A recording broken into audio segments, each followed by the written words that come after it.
In 2008, we ran a great race.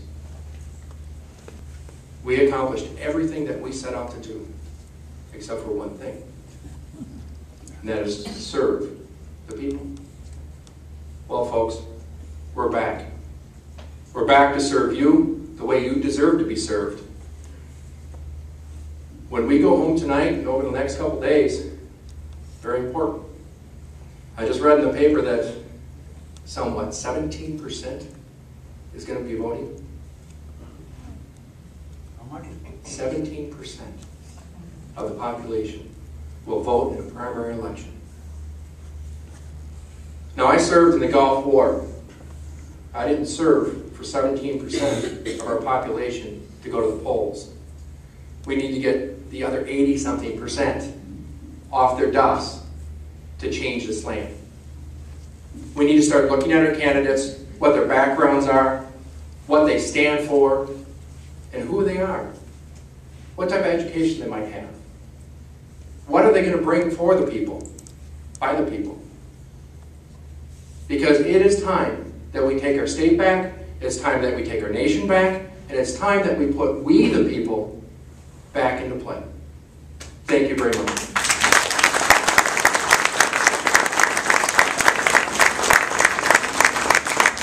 I did it again. Here I am, up here speaking, and I didn't introduce my lovely, lovely wife.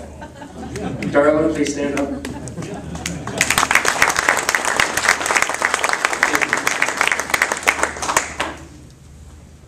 Mike, you're so right. We can't win this thing from the sidelines. We've got to be involved. We have to, we certainly have to vote. We have to be involved. We take our country back is right. It has to be a change in the way that the average American looks at things. Well, let's hear from Tom Casperson. Tom's, of course, running and will be our next state senator.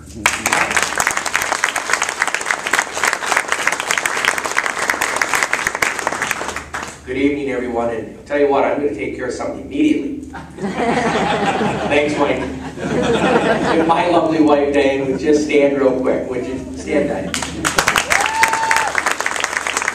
Not very often I get to have Diane come with me, so it's a pleasure. She's been up in Marquette with me today, and we were in Iron River this morning. We did a parade over in Iron River, and I actually got to talk to Joe the plumber a little while ago. It'll be my second time. You're going to enjoy what he has to say. I just want to share just real briefly what I see unfolding, and it all lines up right now with everything you're hearing on the national level, state level. When I first ran for office, I was asked by the party people, do you have a fire in your belly? And if you do, where is it? Is it 0 to 10? Where is it? I hated it when they asked me that. Didn't know how to answer it, and I finally, I got a fire in my belly, about an 8, I guess. I want all of you to know that I have a number 10 fire in my belly. We have got to get this done.